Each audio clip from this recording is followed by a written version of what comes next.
Good evening, everyone. We call the meeting to order.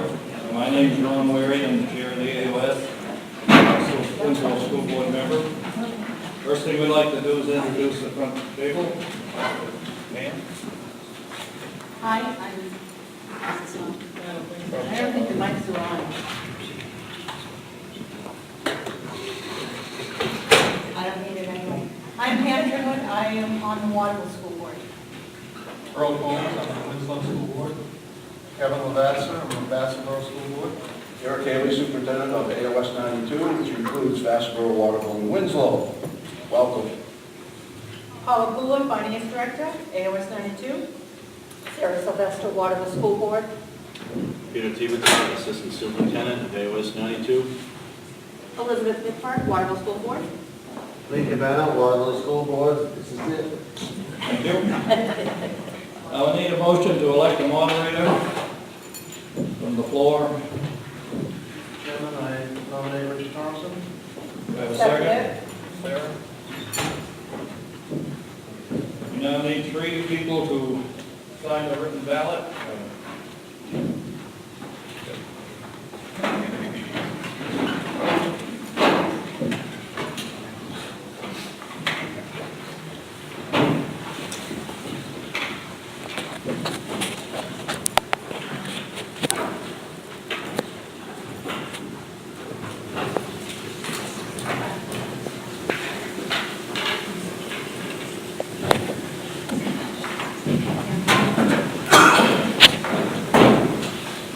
Mr. Moderator, it's all yours.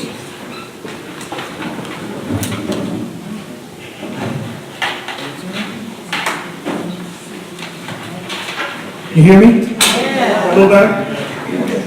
I have to be sworn in first, so it'll take just a minute.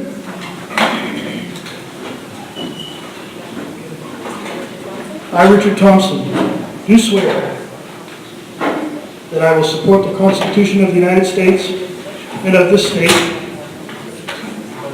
so long as I shall continue a citizen thereof. I, Richard Thompson, do swear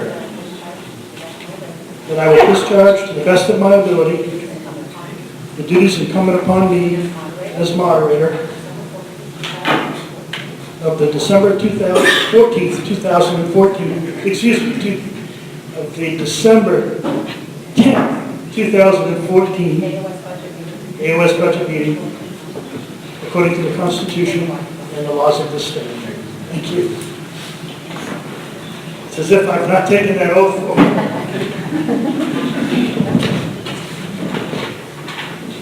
It's my first meeting in several months, so thank you. And thanks to all of you who came out on a really kind of nasty night. And very glad that you're here, and I appreciate you having me back.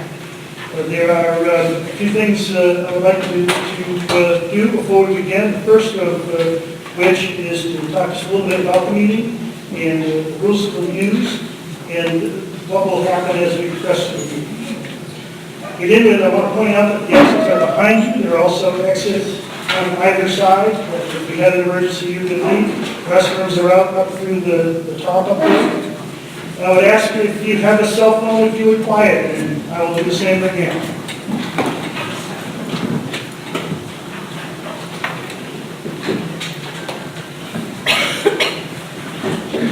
Just like that.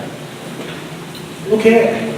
For this meeting, our practice, I've done this with you several times, our practice has been to use the main moderator's manual as my guide to make the decisions today.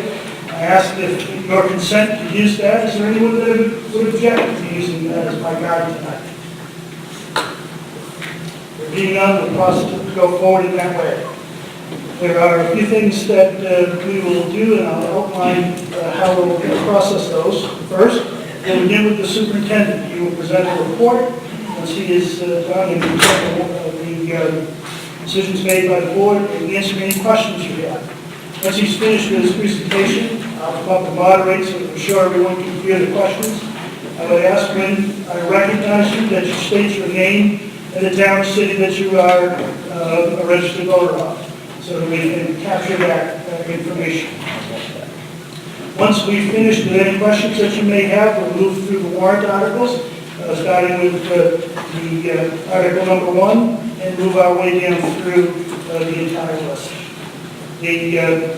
Those articles will require a motion. I will ask that you be recognized before you speak. I'll point to you or point to someone here across the front. We'll need a motion and a second. To make that motion, you must be a resident, you must be a registered voter. If you aren't a registered voter, but you are interested in speaking after a motion is put up, you may ask for that permission by raising your hand. I'll recognize you and you can make that request, and then it's up to the group whether or not you would be allowed to speak. As to discussion, once we have a motion on the floor, we will have an opportunity for you to speak either for or against a particular motion, or to ask for additional information. Again, you may be recognized, we will get your name in the city or town that you're located in, or that you're a registered voter, and then we'll see if there are people that can answer those questions should there be any. Once we're through with discussion, we'll move to a vote, and the voting process will go like this. You folks all should have received, when you came through the front and went to your appropriate town clerk, should have received a card. There's a green one that is designated yes, and there is a red one that's designated no or nay. I'm not going to be a stickler to which card you hold up. What's most important is when I'm asking for those in favor of a motion, you hold your card up if that's what you want to do. And if you are opposed to a motion, when I ask for those in opposition, then you hold up a card. That's the process we'll use. I'll attempt to call just by a view of the voters and those holding up their cards, whether or not a vote passed or not. And once I do that, it is appropriate, if any questions my decision here, to appeal that vote. And you can do that, so you might have your attention, and we'll follow an appropriate process to do that. If indeed it's too close to call, I have 2 ballot clerks that will assist me, and they are Joyce Tilson from Waterville and Karen Carpenter from Winslow. They will come down and help me count. I may not ask them to do that because as a small enough group, I could probably actually physically count the cards myself more quickly than have them coming in. If indeed it's still too close for me to call, I am suspect whether I got all the votes or not, we would move to a written ballot. That written ballot, they would help count those ballots, and if it was completed, we would announce the result of that vote. So that's the process that we'll use to make the decisions tonight. As we're through, we'll adjourn for the night and we'll be done with our business. Are there questions about that process?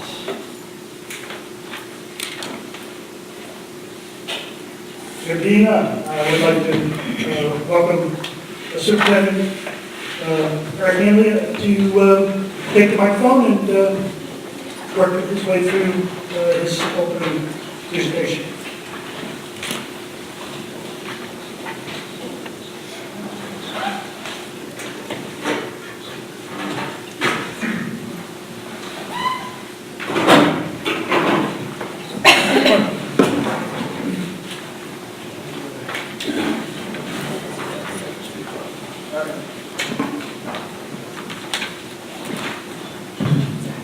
Good evening, everybody. Being a former teacher myself, I think I can project my voice so that you can hear it. If you can't, raise your hand and I will talk to that mic. Thank you all for coming. I'm like Richard. I feared that given this bad weather, we wouldn't get a big turnout, and it isn't a big turnout, but I'm not sure what's that signifies, whether it's weather or hopefully pleasure with what the draft budget for 15-16 has come out to be. I'm proud to tell you that this is the 7th AOS 92 budget that we have developed since we formed in July 1st, 2009.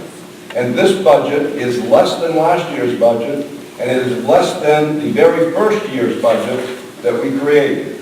So we certainly have been able to absorb positions and save money as things have changed in the AOS, and this year is no different. Even though we face increased costs in fuel and salaries and benefits, we are still able to bring you a budget that is approximately $16,000 less than last year's budget, and approximately,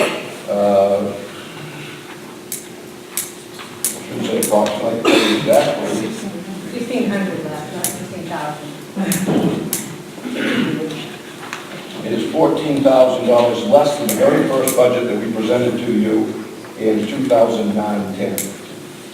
There are some highlights about budgeting in an AOS that are different than a regular budget, and so I forewarn you, and I do this every year. The difference in an AOS budget, because we are doing this as early as we are doing it, A, we have a lot more things that we have to project, what the expected cost would be, increase or decrease. Health insurance, for instance, is one of those. We have to project, in many instances, we have to project salaries because they haven't been negotiated yet, and so we have to put a number in there. I'm happy to say that all the salaries in the AOS budget this year have already been negotiated, so we didn't have to project that. But we do have to project on health insurance, and somebody usually asks me, so let me get it out there, what did you project for an increase in health insurance? As you may know, Anthems of Maine has been required to give individual school system rates now instead of one blanket rate for all educators in the state of Maine, and so there's a wide diversification of increases. Last year, we budgeted a 10% increase for the AOS 92 employees, and it came in at 8%. Came in at 6%. 5%. Am I close? But in current year, we're in 14-15. Correct. We budgeted 10% and it came in at 5. Yes, 10% came in at 5. Now, normally, when I'm working with Mike Roy in the Waterville budget or Mary in the Vassboro budget, by the time that number comes in, we're able to go back, because the budget hasn't been voted on, and make that correction. So we have a really good tool to budget for the next year. With the AOS budget, that doesn't happen. So we projected 8% for the 15-16 school year. So anywhere you see group insurance, you're going to say to yourself, I should see 8% increase. But you won't. You'll see closer to a 2 or a 3% because last year we budgeted for 10, it came in at 5. So the budgeted amount was 5% higher. We can't change that. Once you vote on the expenditure side tonight, that's what it is. It can't change. And so when you compare 15-16 to what actually is this year, you only see whatever the difference is between the amount that wasn't used last year and what you projected. Same thing happens on salaries. I can tell you that the salary increase for all AOS 92 employees was 2.5%. But anywhere you look at a salary line in this projected budget, it's going to say 2%. Because we budgeted 3%, we didn't set up the contracts last year at this point, we budgeted 3%, contracts came in at 2.5%. So there was a 0.5% that was not used. But yet when you go to present this year's budget and compare it to last year's real, the actual, there's 0.5% that was already in there. So it looks like a 2%, but it's really a 3% on salaries. So some of you may have that question as you go through the budget itself. As I said, the budget is roughly $1,600 less than last year, so I'm not sure it's worth my time to go through unless somebody has a specific line number. And do know that the budget is consecutively numbered by line numbers, so you don't have to try and use the handbook 2R number, which is that 15-digit code. That does actually mean something to someone like Paula Pooler, my finance director. But for most of us, we have all of our formatting on budgets done in consecutive line numbers, so you can just ask me to go to line 110, and if you have a question there, I can tell you what that is. And I guess at this point I'd ask, does anybody have a question about a specific line number in the budget that I can help them with?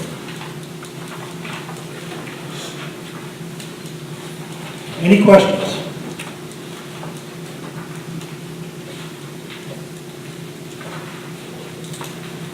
Go ahead. Yes, Melissa Ruthie from Vassboro. Eric, could you maybe talk to some of the items on here that have double digits, maybe walk through where there's a double digit increase?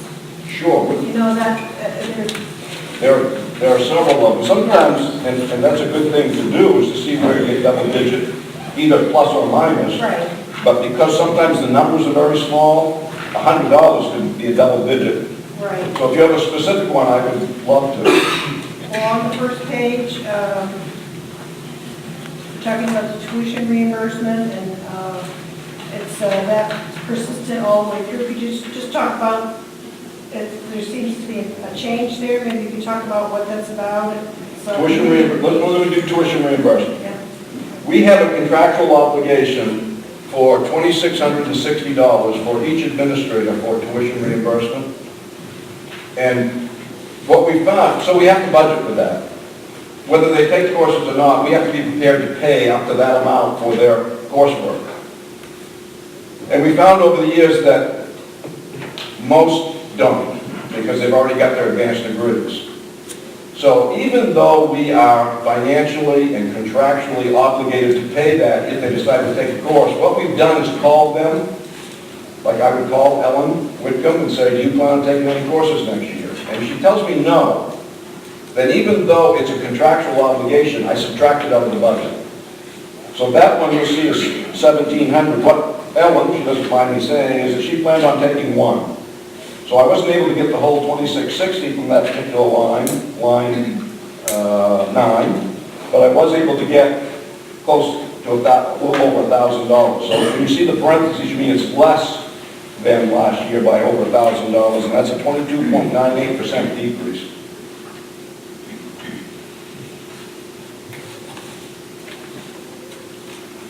I'll point out to you on line 14, not line 14, line 15, copier maintenance.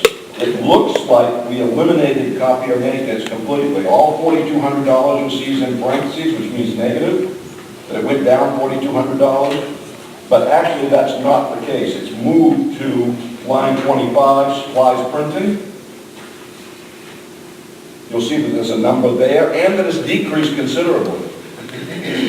And the reason it's decreased considerably is because we've made a very concerted effort in the last year, and a successful one, I might add, to do as much inter-office paperless work as we can. So there's a lot of scanning, and there's a lot of emailing with attachments that's going on, as opposed to the paper that we used to shuffle back and forth. And of course, scanning doesn't cost you anything on your copying machines. Printing a piece of paper does.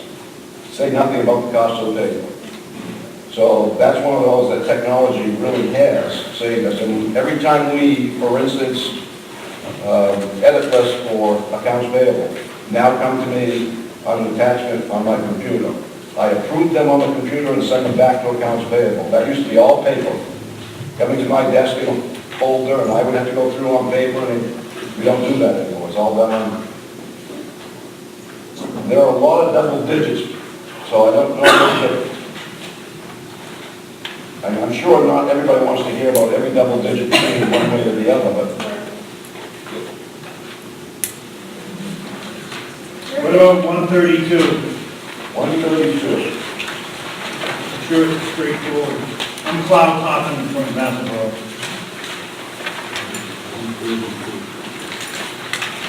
Wages assistant facilities director is completely eliminated. That means that position was eliminated. Correct. You might remember a year ago, Jim Rennie, who was the maintenance director for the Waterville Public Schools, along with Shelley Phillips, who was the maintenance director for the Vassboro and Winslow Public Schools. Jim Rennie retired. And so I approached Shelley and said, do you think if you had an assistant that you could handle the whole AOS? And she said, well, I really don't know what that assistant would be, whether it be more clerical or be more hands-on, would it be a person of trade. So if you budget for an assistant, let me have the year to think about it. And to Shelley's credit, she found that she didn't need, she said, I know I won't need a full-time person. So the next year, last year, we budgeted $20,000 as a stipend kind of thing to support any kind of assistance that she might need. She didn't use that. So this fall, as we were developing this budget, we went to Shelley and said, do you think it's safe for us to take that out? And you'll see several lines where taking that part-time budgeted position out has saved us money. Line 132, line 138, which was the Viking Levy, and line 145. That's somewhere in the vicinity of $22,000 to $23,000 that we're able to take out of this budget.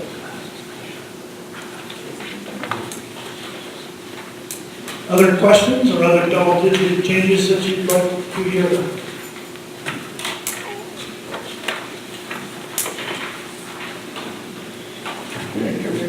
Thank you, Superintendent Haley.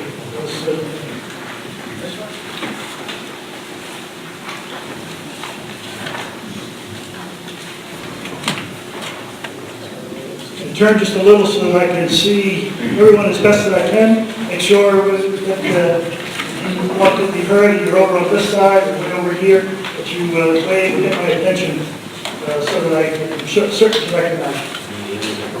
We'll move to Article number 1. See what sum the AOS 92 will be authorized to expend for the administration of special education. The AOS 92 School Board recommends $258,617.49. Is there a motion? Make a motion. Yes, sir. Recommended amount. We have a motion at the recommended amount. Is that a second? Your name? Joyce Lightning, Winslow. Thank you. We have a motion at the recommended amount. It has been seconded. Is there discussion?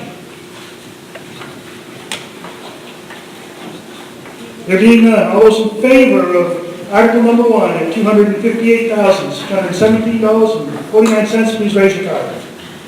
Thank you. All those opposed, please raise your card. It is a vote.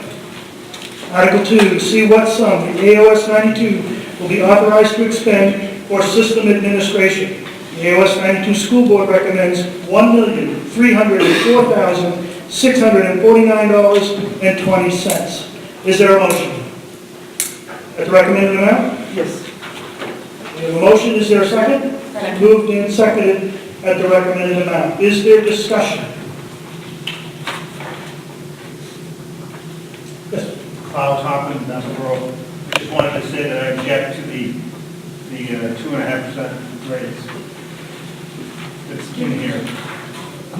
Those of you that are on Social Security, just got your mailing, you're not getting 2.5%. Thank you. Anyone else who'd like to be heard on Article number 2? There being none, all those in favor of Article 2 at $1,304,649.20, please raise your card. Thank you. All those opposed, please raise your card. It is a vote. Motion carries. Article number 3, to see what sum the AOS 92 will be authorized to expend for the administration of transportation. The AOS 92 School Board recommends $171,165.74. Is there a motion? Make a motion. Recommended amount. Recommended amount. Is there a second? Second. Your name? Susan Tavio Bassboro. It has been moved and seconded that we approve the recommended amount on Article 3. Is there discussion? There being none, all those in favor of Article 3 at the recommended amount, please raise your card. Thank you. All those opposed, please raise your card.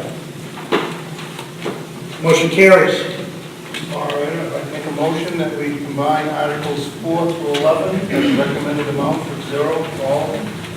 We have a motion to combine those articles. I'm going to split that. It has been moved and seconded that we combine these articles for a single action. Is there discussion on that action? There being none, all those in favor of combining those articles, please raise your card. Thank you. All those opposed, please raise your card. It is a vote. So you have a motion then to approve them at $0. We have a motion to approve Articles 4 through 11 at $0. Is there a second? I'll second it. Been moved and seconded. Is there discussion? There being none, all those in favor of $0 for Article 4, 5, 6, 7, 8, 9, 10, and 11, please raise your card. Thank you. All those opposed, please raise your card. It is a vote. Article 12, to see what sum the AOS 92 will authorize the AOS 92 School Board to expend for the fiscal year beginning July 1st, 2015, and ending June 30th, 2016, for the support of the AOS 92 budget. The AOS 92 School Board recommends $1,734,432.43. Is there a motion? I'll make a motion to accept it as We have a motion at the recommended amount. Is that a second? Yes. It's been moved and seconded that we approve Article number 12 at the recommended amount. Is there discussion? Yes. Elizabeth Frizzy, Vassalboro. When are we going to talk about the allocations? Allocations. So the question is, when are we going to talk about the allocations? Is there someone who would like to respond to that, or? Certainly, go ahead.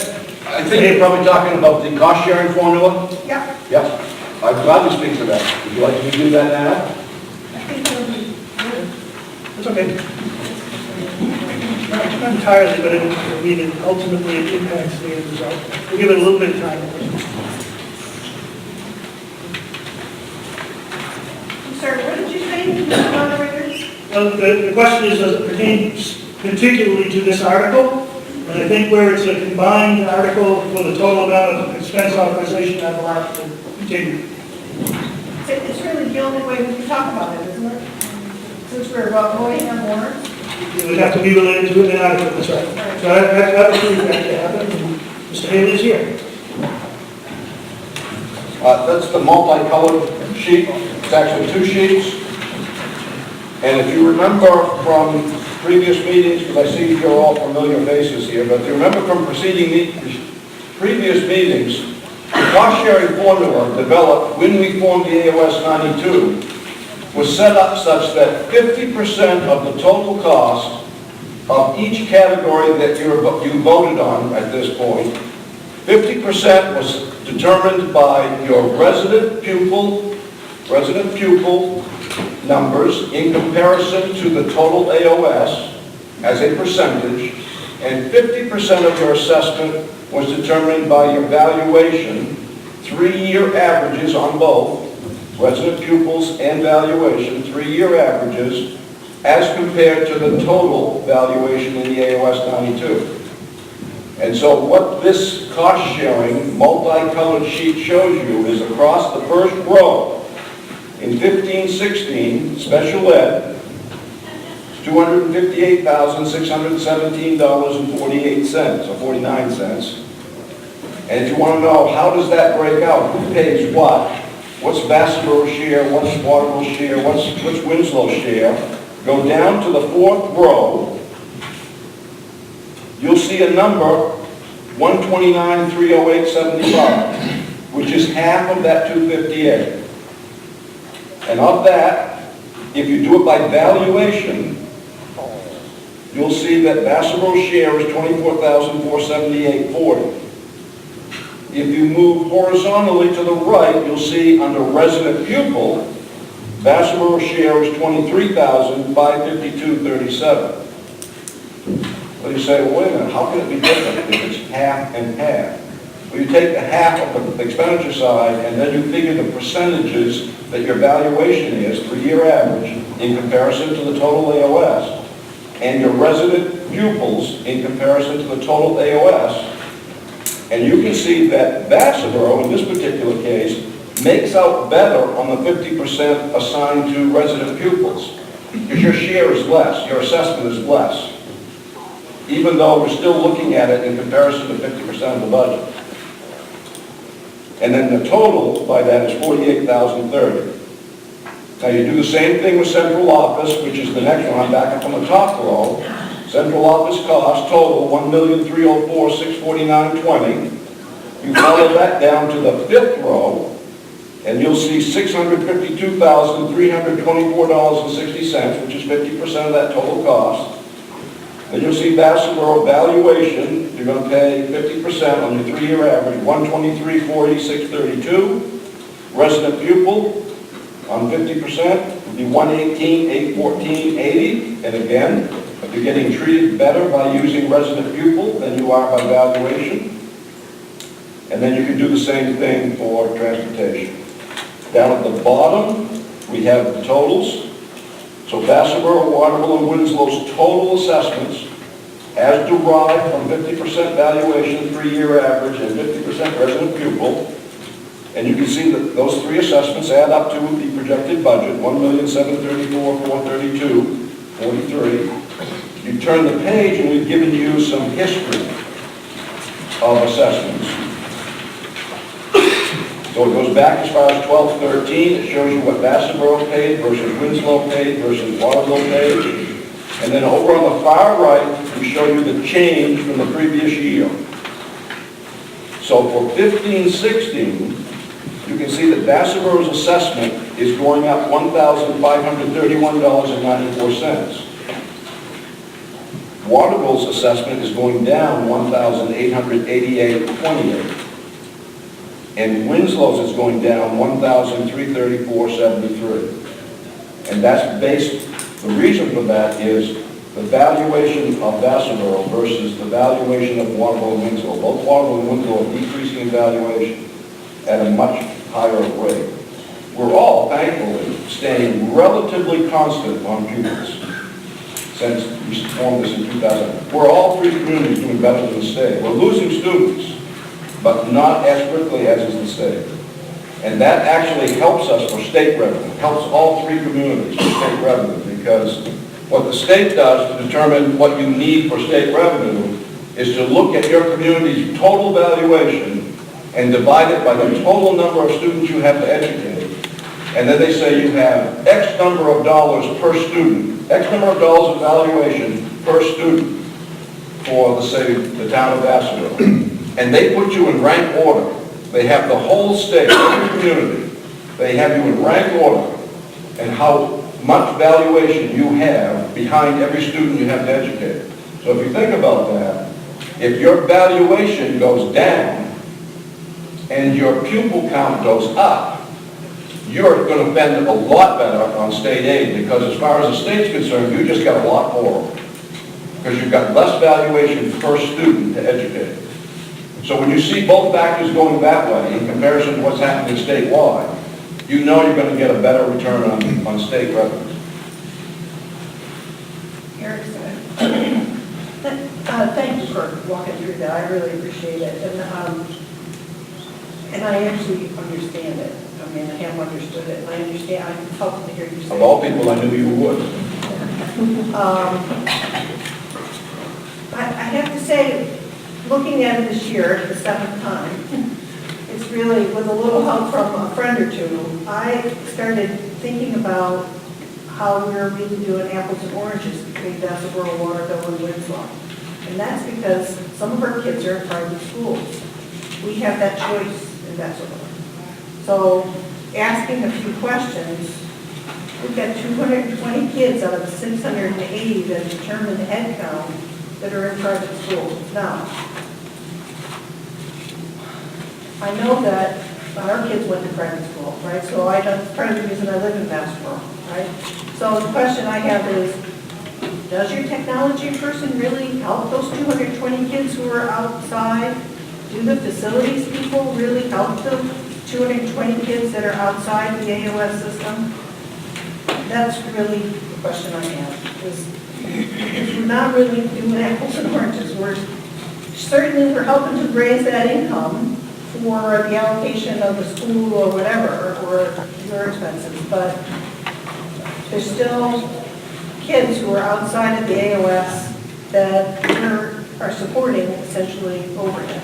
So, yeah, Mr. Demico actually raised that question at the Vassalboro School Board, and my response is this.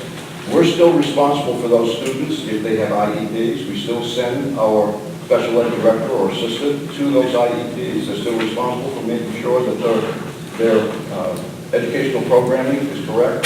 We're still responsible for reporting them on all state reports and counting them. And the town of Vassalboro gets an allocation for each one of them. well, let's look at instead of talking about special eds and transportation, I'm more interested in the central office cost. Well, central office doesn't provide, when you think about this is one of the points I made to Mr. Demico. He kind of said, well, yeah, I get what you're saying is, when you vote for an AOS budget, you're not voting for anything as a direct service to students. The closest we probably get is Ellen as special ed director or Sue Walters as assistant special ed director attending IEP. That's probably as close as you're going to get. I don't provide even though yes, occasionally, not much anymore, used to be a lot more, I meet with a student and a parent occasionally, but very little. We don't provide direct services. What we are is accounts payable, payroll, district-wide administration. Very seldom do we get down to providing direct services, even for our own resident pupils. As a matter of fact, I can tell you that I've met with more parents and students this year from Bassboro in my office than I have from any of the other two communities. I don't know why that is, but it is. So I probably provide more direct service there, but not much. So I would say, yeah, I think when you say technology, okay, does our district technology provide technology for those students once they leave the Bassboro Community School, they go to Erskine? No, Erskine has their own technology. So I think that's a valid point, but I don't, in my mind, it's not enough to say we ought to change this cost sharing form. Because I think there are enough things that we do, and it would be minuscule what little we don't do for those students. We still file all the same reports in the state, we're still responsible for tracking them, we're still responsible for all the things that we're So responsible the for. kid goes to a private school out of state, you're filing an ID for them? We're responsible for their education if they're on tuition. Yeah, and so you're filing an ID for them, you know, an education report for a special ed student out of state? If they're a tuition student from Bassboro, we're responsible for that. Okay. Yeah. And by the way, before I forget to tell you, I haven't forgotten your call. I was going to say, that's the other question I had relative to Yeah. this, right? So these costs, you know, the costs we're talking about here, I know that some of these are reimbursed through the special ed program and the dollars. What's included in the reimbursement? Because I'm guessing the line items from the state are by some of these line items in the budget of how much they would reimburse. Or is it a big lump sum that just don't? No, it's a little more, it's quite a bit more complicated. I thought it was going to be easy to answer your question because up until 3 years ago, what the State Department of Education did was take your total special ed expenditures, subtract anything out of it that wasn't a contracted service, a salary, or a benefit.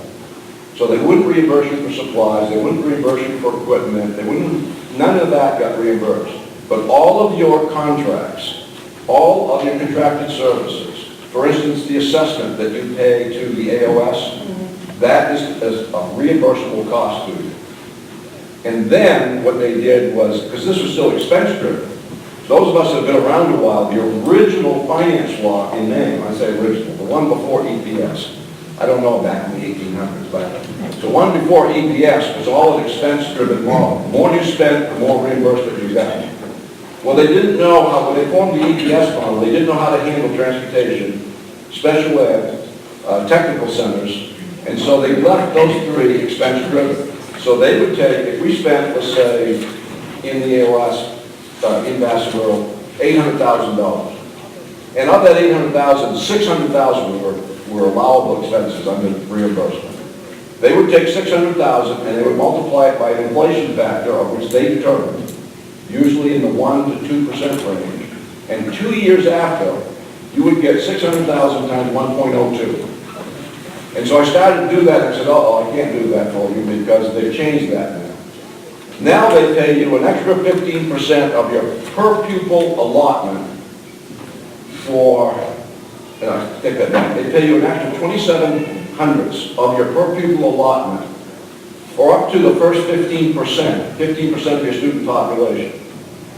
After you hit higher than 15%, they will pay you 38/100 more, 38% more per special ed student.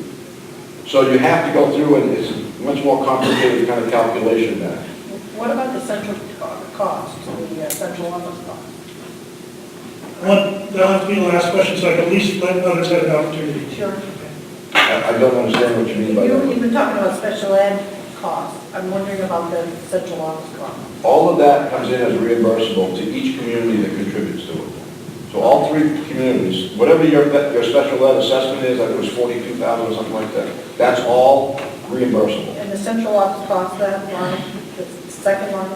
Central office is not that way. Central office is set up by how many administrators, how many teachers, that's a whole different ballgame. Special ed is different. Okay. Other questions related to Article number 12? Yes, sir. Don Burton from Vassar. Kind of as an overall, but I know you don't look at the current budget, which is projected for year-end budget, but you do have a balance or a figure for your 13-14 year, what actual expenses were compared to what was budgeted. Correct.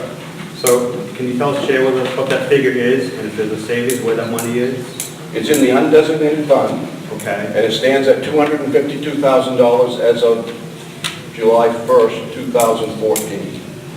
252? 252, which we've worked on since 2009-10. So over 6 years, we've built up an undesignated fund of 252.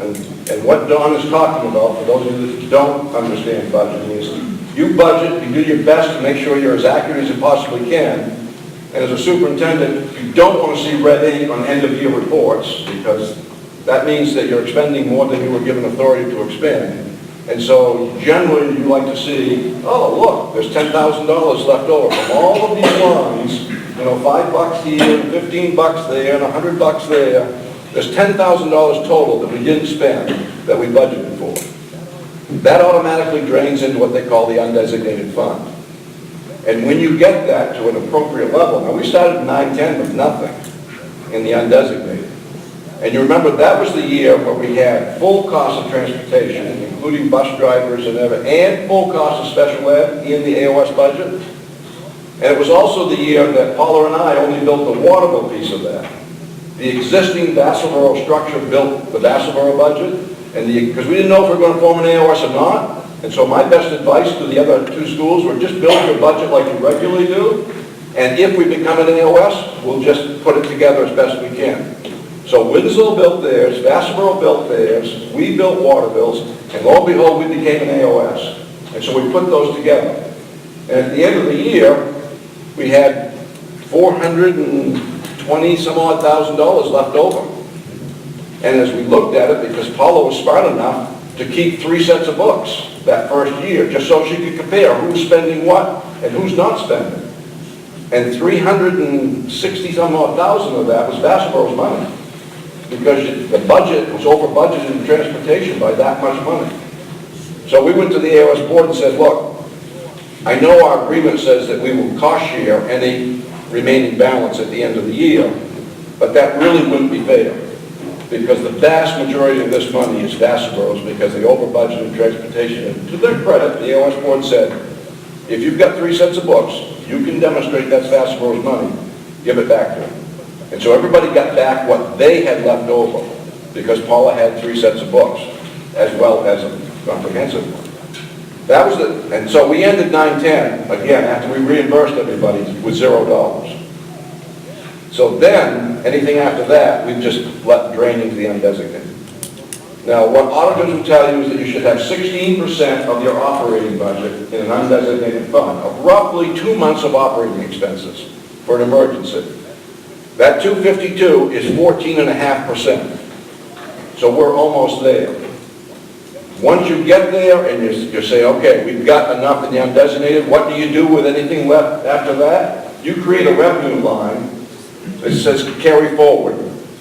And you help your taxpayers by bringing that money forward to offset additional taxes. And you'll see that in the individual communities' budgets, in Vassar's budget, in Winslow's budget, in Waterville's budget. You will see a line that is undesignated fund, and there's X number of dollars as a revenue source. Anyone else? Any questions? We're talking about Article number 12.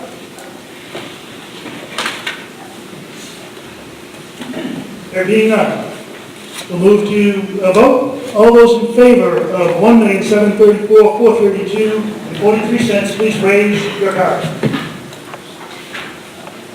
Thank you. All those opposed, please raise your card. It is a vote. Motion carries. Article 13, shall the AOS 92 voters authorize the AOS 92 school board to expend such other sums as may be received from federal or state grants or programs or other sources during the fiscal year for AOS 92 purposes, provided that such grants, programs, or other sources do not require the expenditure of other funds not previously appropriated. Is there a motion to grant this authority? I'll make a motion. It's been moved and seconded that we grant this authority to the board. Is there discussion? There being none, all those in favor of Article 13, please raise your card. Thank you. All those opposed, please raise your card. It is a vote. It is approved. That completes the articles presented to this body. I would accept the motion to adjourn. It's been moved. Is there a second? It's been moved and seconded. All those in favor of adjournment, please say aye. Aye. All those opposed, say no. Thank you very much, everybody. Drive safe and going home.